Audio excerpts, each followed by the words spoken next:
So here's what's going on. As you guys saw in a previous video where I talked about some issues that I'm currently having with my Lamborghini, well, it is now scheduled to go to the dealer to hopefully have those issues resolved under warranty. However, you'll notice that it's up on top of the lift above my Alfa Romeo 4C, and the lift has been in a couple of my past videos, and a lot of you guys have asked some questions about it. How much does it cost? How does it work? Is it easy to use? Stuff like that. So since I have to move this car anyways and put this one on top now, I figured I would document that for you in video form and give you an idea of how this particular lift works. However, before we do that, I'm gonna move this car out of the way so you guys can get a better view.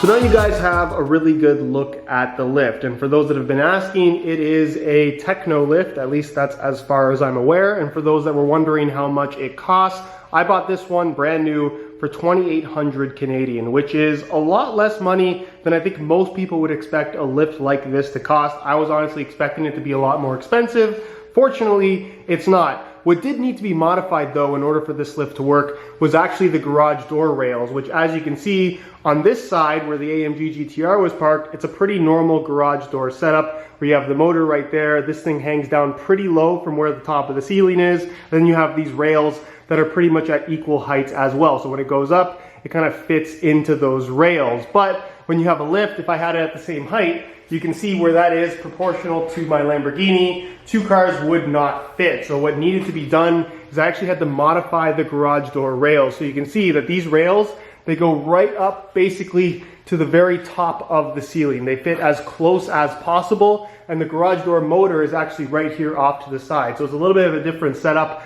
This was, I believe, about $1,200 to have done and installed with the motor and all of that. So it did overall cost about, let's say, roughly $4,000 Canadian to have this entire setup. But honestly, all things considered, it's not that bad. As far as ceiling clearance is concerned, it's kind of a weird garage in that this is kind of the low part of the ceiling, and then as you get right to the end, it goes up a little bit. That's kind of just useless extra space. But the lower part, which is obviously the main part where the car could come in contact with, is 9 feet 6 inches high. So I don't have a super tall garage, but it is just tall enough for basically these two cars, because that's what was planned to go on this lift. And luckily, between this Lamborghini and this Alfa 4C, they're about the lowest possible cars that you can buy. So let me just give you guys an idea of this garage door modification by actually opening up both garage doors, where you can see as they go up, this one stays much lower to where the ceiling is, where this one fits and tucks up basically as high as possible, almost coming in contact with the ceiling to allow for maximum clearance. So there's nothing in the way, allowing me to have that full 9 foot 6 inches. So if you look at the lift from this side, you can see there is some decent amount of clearance between the Alfa and the Lamborghini above it. I have it set basically to where it just fits, and that's kind of how it needs to be set in order for both of these cars to work. Honestly, if I had one car that was a little bit taller than both of these, I'm not sure that I could actually stack two cars. I've never tried putting the AMG underneath the lift or on top, but I'm not sure that the combination of that AMG with either of these would actually work in terms of fitting. So again, it's kind of an ideal setup for these two cars, and if I were to replace one of them, it would probably need to be replaced with something that is equally as low in order to work. As far as how the lift itself works, I'm not an expert on lifts, so if you're expecting some detailed explanation, I don't really know how to explain it to you, but it's a hydraulic lift where basically this button makes it go up and this release valve makes it go down. It's pretty much as simple as that. And then if you look at these individual posts, you have these little kind of markers right here, these little rectangles. Those are basically individual positions where the lift can actually lock in place. So you can see I don't have any kind of support posts that a lot of people would add for storage over the winter. It's not entirely necessary, you can definitely do it, but basically it locks into these individual spots, and theoretically the lift should not be able to move. And if you look at the 4 individual posts of this lift, you'll notice that it's not bolted down. I assumed when I bought it that it needed to be bolted down, but the guy who installed it was pretty adamant that it wasn't entirely necessary, and the fact that garage floors can often heave and change a little bit when you don't bolt it in place, it kind of allows it to adjust on its own. I'm sure there's going to be somebody on the internet telling me that that's a very bad idea, but I've used the lift for basically a year now, multiple times, and it's never been an issue. It doesn't seem to move at all. And also it has these little kind of anchor pieces that hang off right here. It comes with these, which I have over here. Sorry, I'm not exactly organized. These little things on wheels, it actually allows you to kind of anchor the lift up and roll it and move it basically anywhere in your garage, which is actually pretty cool. Not really sure why I would ever want to do that, but it is an option because it's not actually bolted to the ground. So what I'm going to do is I'm going to move the Alpha out from underneath the Lamborghini, and then we're going to lower down the Lambo, pull it off, put the Alpha back on, and then lift it back up. Also, something else that I really didn't consider when getting a lift in my garage is that the car that's underneath, the Alpha 4C, is already not an easy car to get in and out of, but because you now have this extension piece, basically a lowered ceiling, it makes the lunge to get in and out that much more difficult, which of course I'm about to show you.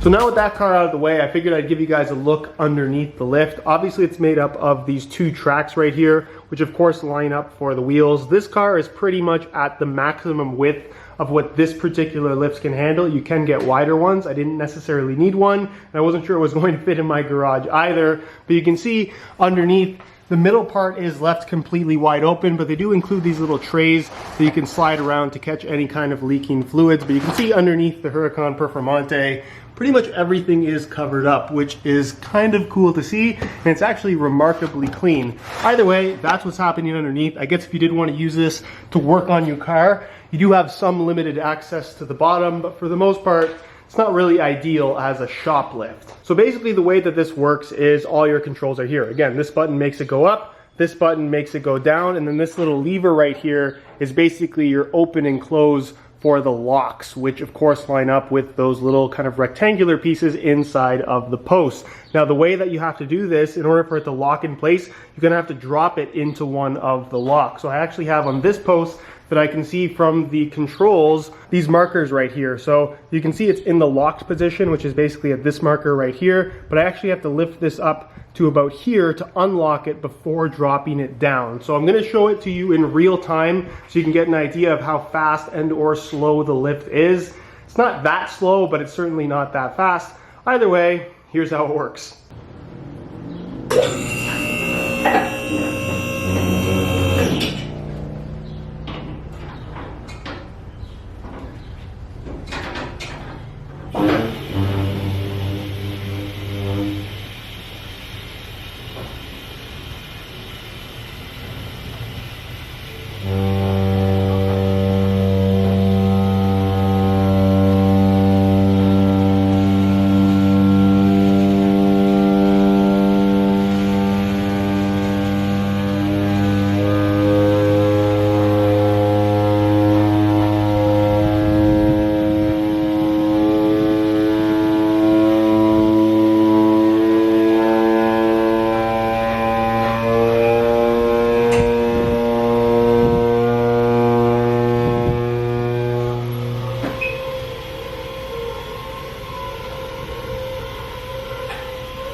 So as you can see, the Lamborghini is now on the ground, and maybe I didn't explain it very well, but that little lever that I showed you on the side, and the reason why I was crouched halfway for the entire descent of the lift, is you actually have to hold the locks open with that lever while it's dropping down. If you leave the locks closed, then it's basically just going to drop into the next locking position inside of the post, which is obviously not what you want when you're trying to bring it down to the floor. So I've got to unplug the battery and then we'll take it off the lift.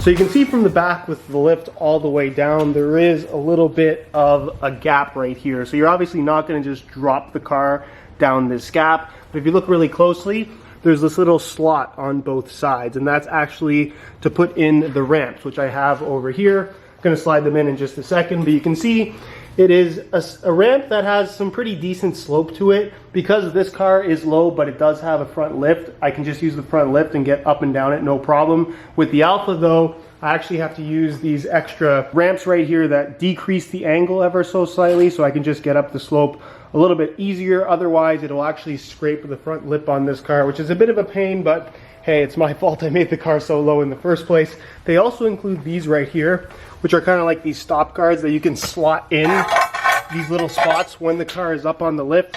So if you're worried about it kind of rolling off, that would theoretically stop it. I usually don't put them in, mainly because I forget and I don't think they're entirely necessary, but they do include that.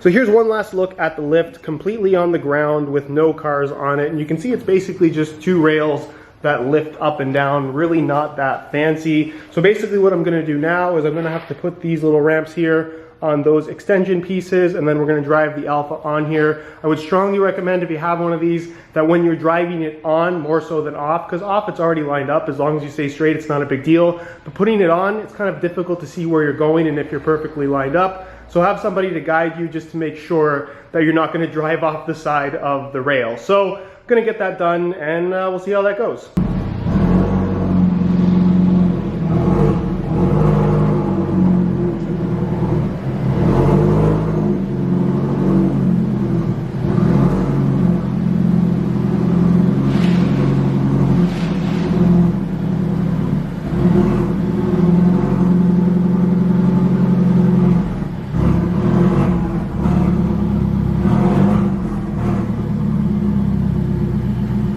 Alright, so as you can see, the Alpha is now on the lift. It takes up significantly less space than the Lamborghini does. So what we're going to do is lift it back up into position using the markers that I have on my post. First, I have to remove these ramps, but we're going to lift it up and then just drive the Lamborghini underneath.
mother.